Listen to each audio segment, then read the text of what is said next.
podcasters, a lot of podcasters are a lot like what you would think. I feel like when people meet us, they're more tripped out. They trip out. They're like, dude, you guys are just like you are on your show. Like, oh Well, yeah, it's real. I feel like it would be hard to put a front on for that long. Like, take a Joe Rogan, for instance, a 3 hour podcast. It's kind of hard to put a front on for 3 hours and stay consistent with that. You got to just lay your personality out there and be the best you can be. And if they like that, then they're going to be a true follower and not this, oh, I just follow him to watch the girl get picked up when he takes his shirt off guy. Right. And it's interesting to me how it was honest. I was floored when I saw how, the whole thing. And I used to watch a lot of YouTube videos, but it was all fitness stuff because I'm like, oh, this is how you do it. And since I started listening to you guys, I definitely don't watch nearly as many YouTube videos as I used to because it was all fitness based, Bradley's page or, what's the other dude that he always has the conflict with down there, the big buff dude? Steve Cook. Or no, well, yeah, that too, because he stole his gym name. But no, the other guy, the big buff Australian dude that looks like Arnold. I forget. Connor what's his name? I can't even remember. But I used to watch all that stuff. Yeah, it's Culver Montgomery or whatever. It doesn't matter. But I used to watch all that stuff, and it was just I didn't realize how fake all that was until I started listening to you guys with the real information. And it's an honor to be able to talk to somebody about that and just, hear that what I kind of started is kind of the right thing on just being transparent. This is one of my first things. I'm not that good at it. I've been saying, don't fucking interrupt them the whole time we've been on this, just trying to, learn how to do the whole podcast thing and be the best on this that I can do so I can build an authentic audience that wants to listen to me talk to interesting people. Well, man, that's our attitude when we all first turn these things on. Like, first of all, Justin fucking is terrified of being recorded on video or you audio. could definitely hear it. Right. He did not want anything to do with that. Sal and I can talk and we're motor mouths, but none of us had the skill. And there's definitely a skill to it. There, like you just said, you don't want to interrupt your guest. You want to be able to kind of lead them in a direction. Like, you don't want to have to like talk a lot yourself as the host when you have a guest, but then when you don't, or if you do have a guest who is not talking a lot, you do need to learn how to kind of fill air if you have to. So there is definitely an art to it.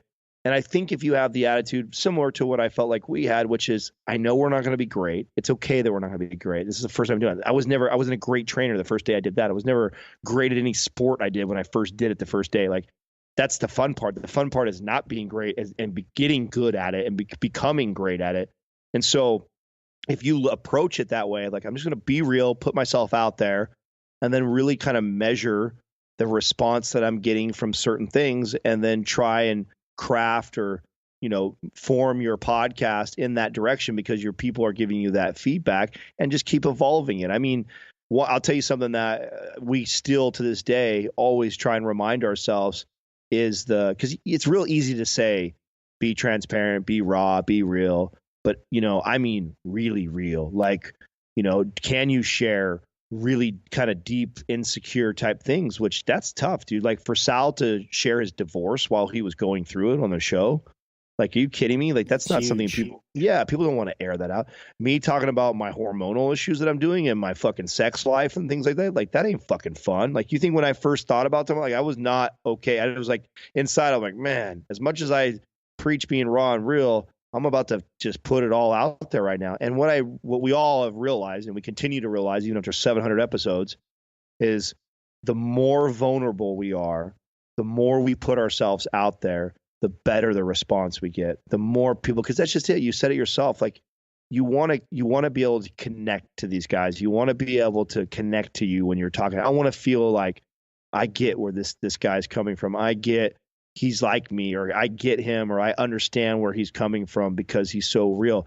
When we put up these like facades, or we try and act too cool, or we try and act like we got it all together, I think people either, one, they see right through it, or even the people that don't see through it, they push back on it like, oh, he's bullshit, it can't be like that, or and they don't like it. But when you're vulnerable and you share that, you humanize yourself.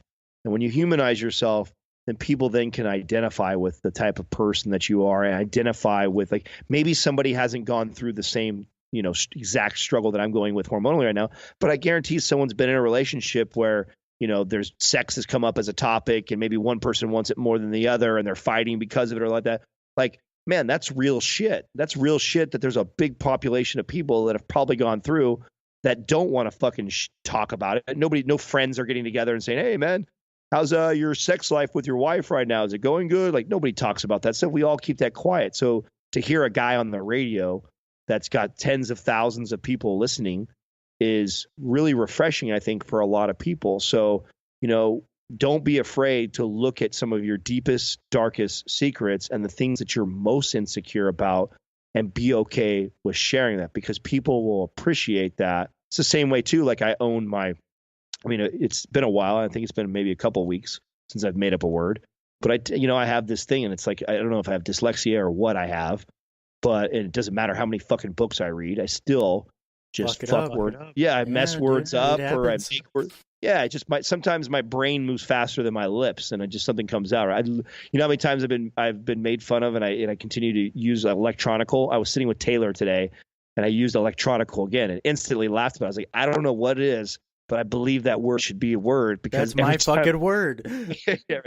That's it, man. So, don't be afraid of those things. And of course, you better believe I got an onslaught of people that made fun of me, and you got to have thick skin about that, because, because what I know, when someone teases me about something that I have an insecurity, or that's a flaw in me, that's a reflection of themselves.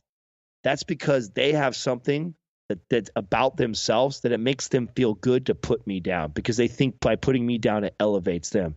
So when somebody talks shit to me or puts me down over something like that, I don't get defensive and I don't clam up. Like, that makes me go like, oh, cool, I'm not alone. Like, they got their own shit. Like, if they're pointing out me, that's because they don't want me to look at them. And so you got to look at it like that, is not be afraid of the teasing or the talking shit that's going to come on, because if you can weather that storm at the beginning, then it's not, you rarely ever see it. If you ever see it, people don't even make fun of me on that shit anymore. It's just who I am. It's like, that's Adam. He's going to say what he's going to say. And sometimes it's going to come out all nice and smooth. And then other times it's going to be all fucked up and jumbled, but who cares? Right. So these people, they appreciate the raw and the real side of it. And I think a lot of people can connect to that I'm not perfect, man. I'm not well rehearsed. I didn't sit down and think about the sentence I was going to tell you guys so it sounded perfect the way it came out. No, I'm going to say what's on my mind, and about 90% of the time it's going to come out well. 10% of the time it's going to be all over the place, and I own it. I'm okay with that. There's other areas of my life that I feel like I can make up on than being, well spoken, or, not as well spoken as somebody else. So I think embracing that, it will serve you well, instead of acting like you're not, or trying to look like somebody else, or emulate what you see somebody else do. No, be you, because I guarantee you, bro, there's a million others of you all over the world somewhere. And it's just that at that point, you've just got to find them. And we're in a beautiful platform to do that. Right. Yeah. And it's just great that you, whoa, what the hell happened here? Sorry. Just, heard my voice coming through. Are you still there? Yeah, I'm here. Okay. I don't know what was going on, but, yeah, like, you guys paved the path for me. Like, after I started listening to you guys, I'm like, man, they're fucking super real. Like, you can get on here and be like, hey, this is how shitty my day was, or hey, this is fucked up, and it comes across like you're a real human. So it's just interesting that that's the way everything's leading now, because there was this huge fake, YouTube and all this stuff that was going on, and now it's leading to that transparency and being 100% transparent, because like you said, you can't hide that stuff anymore. People are going to find it, and you gotta, I've talked about being dyslexic, and, I used to get made fun of growing up in school because I couldn't fucking read. I was literally the kid on Billy Madison that's today, Junior, you know? Yeah. So it's just, I had shit that I've kind of, I haven't talked about it when I, growing up, but I'm willing to talk about it. And it's just one of those, you got to be okay with your past kind of things, and you got to grow from it. Man, the best learning experience I had was when we were in LA not that long ago. Sal and I did a talk at the LA Fit Expo, and we had this line to talk to us. And first of all, it's the first event that we did live in a long time. We've been so stuck kind of in our studio building the business out that we hadn't got out into the public and did some live speaking in a while. And the turnout was crazy. I didn't expect that many people to drive over there to come see us, and then to wait in line just to talk to us. And the biggest takeaway that I had from that was it blew me away that when people would talk to me, it wasn't like, oh man, I put on fucking 5 pounds of muscle since I started listening to Mind Pump, and oh my God, you guys taught me so much about nutrition and working out.